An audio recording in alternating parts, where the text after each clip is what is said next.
नाज़रीन, एक बड़ी गंभीर सूरत हाल पैदा हो रही है मिडल ईस्ट में, और बल्कि मिडल ईस्ट क्या, हम अगर ये कहें कि एक बहुत बड़ी जंग की लपेट में यूरोप भी आ सकता है। मुख्तसरन अर्ज़ करूँगा और फिर ब्रिगेडियर मसूद खान मुमताज़ दिफाई तजिया कार हैं उनकी तरफ जाएंगे। रूस ने भी जो एक हमले की धमकी दे दी है, इन केस अगर लॉन्ग रेंज मिसाइल्स जो हैं वो इस्तेमाल होते हैं मॉस्को पर हमले के लिए, तो फिर क्या ये जंग जो है वो फैल जाएगी पूरे यूरोप तक। और दूसरी बात ये कि ईरान और लबनान के पास शायद अब कोई ऑप्शन नहीं छोड़ा उन्होंने, और चीन ने अपने तमाम जो नेशनल्स हैं उनको इजराइल छोड़ने के लिए कह दिया है। किस किस्म की गंभीर सिक्योरिटी सूरत हाल पैदा हो रही है। हमारे साथ मौजूद हैं ब्रिगेडियर मसूद खान साहब, बहुत शुक्रिया आपके वक्त के लिए। मैं इन दोनों बातों के हवाले से चाहूँगा ब्रिगेडियर साहब कि ये इसको बड़ा लाइट लिया जा रहा है, मगर कुछ एनालिस्ट कह रहे हैं कि the world is on the brink of a third world war, low intensity तो हो रही है, तो क्या ऑल आउट वार का खतरा है? इस तरह का पागलपन हो सकता है जिस तरह ज़ेलेंस्की और नेतान्याहू चाह रहे हैं? जी हाँ, देखिए मेरे ख्याल में सिचुएशन बड़ी सीरियस होती जा रही है, बहुत इन मिडिल ईस्ट और रशिया यूक्रेन के हिसाब से। मिडिल ईस्ट में देखिए जो डेवलपमेंट्स, हम अगर उस पर पहले फोकस करें कि गजा को 90% स्ट्राइक करने के बाद अभी वो फोकस कर रहा है हिजबुल्लाह और सदरन लेबनान पे, और अब उसमें ये है कि उसका अल्टीमेट ऑब्जेक्टिव ये है, वो समझता है कि हिजबुल्लाह वाले जो हैं, इजरायली समझते हैं कि हिजबुल्लाह वाले जो हैं वो सपोर्ट कर रहे हैं रीबिल्ड करने में हमास को, एक ताकत का जरिया है हिजबुल्लाह वाले, तो वो उनको डिस्ट्रॉय करना चाहते हैं। That is one thing. Second important चीज है उनके लिए, देखें कि उनको शिकस्त हो गई है गजा में, वो उनका ऑब्जेक्टिव था पॉलिटिकल एंड मिलिट्री विक्ट्री चाह रहे थे गजा में, दोनों में वो नाकाम हुए। होस्टेज की रिकवरी उनसे वहां पे हो नहीं सकी, तो अब उनके लिए एक विक्ट्री बड़ी इंपॉर्टेंट है नेतन्याहू के लिए, तो दैट्स वाई वो चाहते हैं यहाँ पे एक ऐसी एक एक्टिविटी करें। और अब देखें कि जो रिसेंट डेवलपमेंट हुई है साउथ लेबनान में, अब तो ओवर 2000 टारगेट्स पे उन्होंने स्ट्राइक्स किए हैं। पहले पेजर अटैक्स हुए, इसके बाद ये स्ट्राइक्स हुई हैं, 1000 के करीब के लोग वहां पे मारे गए हैं। 2 दिन पहले एक ही दिन में 558 मारे गए थे, और ये टारगेट कर रहे हैं उनके रॉकेट लॉन्चर साइट्स पे और मिलिट्री इंस्टॉलेशन पे कर रहे हैं। जो सीरियस अभी डेवलपमेंट दरमियान में आई है कि उन्होंने कहा we are going for a ground offensive. Ground offensive का मतलब है दे आर मोबिलाइज कर रहे हैं 2 ब्रिगेड के साइज फोर्स को, और उसके बाद वो इन्वेट करेंगे सदर्न लेबनान को। तो तारीखी तौर पे आप देखें कि सदर्न लेबनान भी पहले भी इजराइल ऑक्युपाई कर चुका है। 1985 से 2000 तक के साउथ लेबनान में इजराइल ने इसको ऑक्युपाई करके रखा हुआ था। 2006 की जो जंग हुई थी उसमें भी ये इजराइल अंदर जा चुका था, और उसकी में एक अंडरस्टैंडिंग हुई आफ्टर, जब 34 दिनों की जंग लड़ी गई थी 2006 में हिजबुल्लाह के साथ। तो यूनाइटेड नेशन सिक्योरिटी काउंसिल की एक रेजोल्यूशन थी 1701, और जिसके तहत इट वाज डिसाइडेड कि जो हिजबुल्लाह के फोर्सेस हैं वो लितानी रिवर है उसके नॉर्थ में विड्रॉ करेंगे, और इजराइल सब क्या ये समझा जाए कि इजराइल जो है वो ग्रेटर इसराइल की तरफ बढ़ रहा है और एक एक करके अरब ममालिक को अपनी लपेट में लेगा?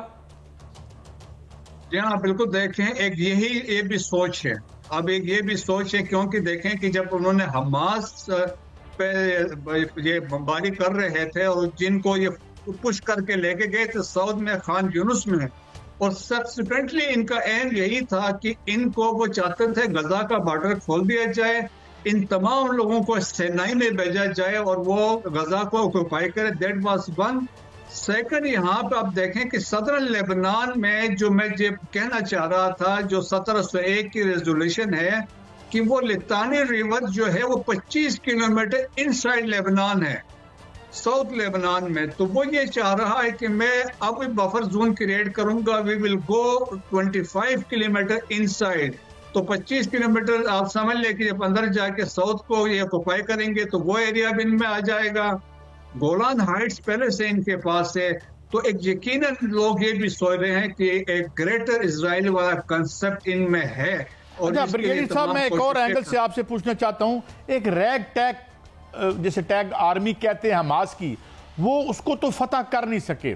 सेकेंडली ईरान ने ओपनली कह दिया है कि कोई हमला जो लबनान पर होगा वो उसमें फिर गैर जानबदार नहीं रह सकेगा।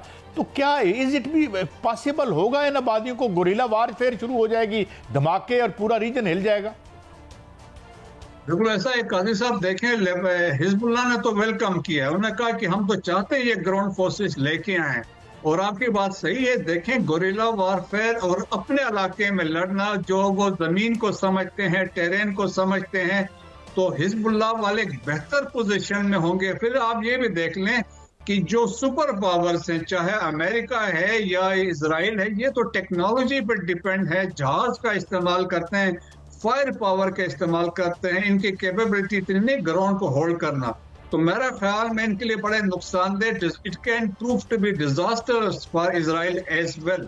तो मेरा ख्याल में ये वो अभी कई दफा सोचेगा, थोड़ा सा हो सकता है अंदर जाए और फिर फर्दर आगे ना जाए, तो उसके वो चांसेस है। फिर देखें, ये भी है जब एक्सिस ऑफ रेजिस्टेंस की बात है, अगर ये ग्राउंड इन्वेजन पे जाता है तो देखें एक तरफ से हमास, हिजबुल्लाह, और देखें इराक के अंदर जो ग्रुप्स बैठे हैं, खतीब हिजबुल्लाह है, बदर ऑर्गेनाइजेशन है, और असैफ अहले हक वहाँ पर ऑर्गेनाइजेशन है जो वहाँ से फायर कर रहे हैं, और सीरिया में अलवाइस बैठे हुए हैं और होतीस नीचे बैठे हुए हैं। तो ये सारे एक्टिव हो जाएंगे। तो जिससे खदशा है, जब ये सारे एक साइमल्टेनियसली जब इन्वॉल्व होंगे तो एक्सपेंशन ऑफ वार के चांसेस बहुत ज्यादा हैं कि बाकी कंट्रीज भी इसकी लपेट में फिर तब आ सकते हैं। अच्छा डॉक्टर ब्रिगेडियर साहब, एक अनरिलेटेड बात मैं कर रहा हूं, ये है कि या तो सरेंडर कर दें और इजराइल जो है वो कैप्चर कर ले पूरे इलाके को, पूरे अरब वर्ल्ड को। दूसरी सूरत हाल ये है कि तीसरी जंग, आलमी जंग जो है वो छिड़ जाए। तो क्या आप क्या देखते हैं कि एक तरफ टेक्नोलॉजी है, या उसको सरेंडर कर दें या फिर उसके साथ लड़ें? तो आपको लड़ाई नजर आ रही है सर, तीसरी आलमी जंग नजर आ रही है? मैं देखें, तीसरी आलमी जंग खैर इसमें वो तो नहीं होगा चांसेस की, है तो रेट्रिक्स में है, लेकिन अमेरिकन भी चाहते हैं कि देखें, अमेरिकन ने कभी कंडेम नहीं किया। इवन अभी जो हिजबुल्लाह पे इन्होंने जो अटैक्स कर रहे हैं, जो सिविल इनोसेंट लोग मारे जा रहे हैं, अमेरिका ने कंडेम नहीं किया। वो तो चाहते हैं, क्योंकि देखें ये तो अमेरिका के भी दुश्मन है ना, एक्सिस ऑफ रेजिस्टेंस हो चाहे ईरान हो, तो अमेरिका से भी चाहते हैं इनको मार पड़े। फिर दूसरा ये भी है कि अमेरिकन की जो वेपन्स की सेल है वो तो इनको सप्लाई लाइन जारी है, तो वो फैक्ट्रियां उनकी वो भी चल रही, तो वो कंटिन्यूटी इसमें है। फिर देखें, अमेरिकन इलेक्शंस हो रहे हैं 5 नवंबर को, फिर उन्हें ये साबित करना है कौन ज्यादा इजराइल के नजदीक है।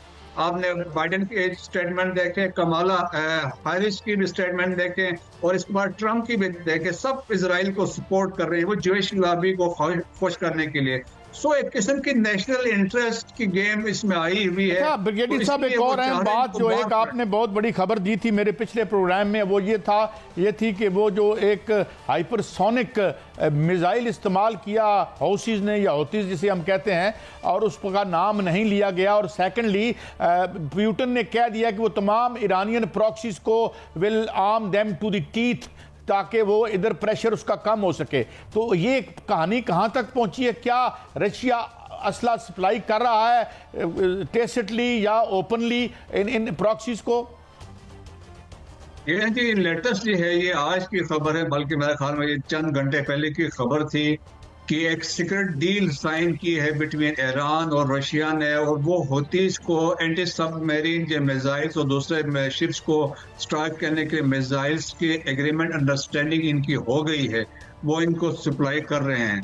और देखिए, हौतीस भी ज्यादा पावरफुल है, उनके पास तो लॉन्ग रेंज वेपन्स और मिसाइल्स भी हैं, उनके पास एयर पावर भी है, और दूसरा जो है, तो वो मेरे ख्याल में वो फिर जो रेड सी के अंदर वो दे कैन स्ट्राइक है, और इजराइल को भी स्ट्राइक कर सकते हैं।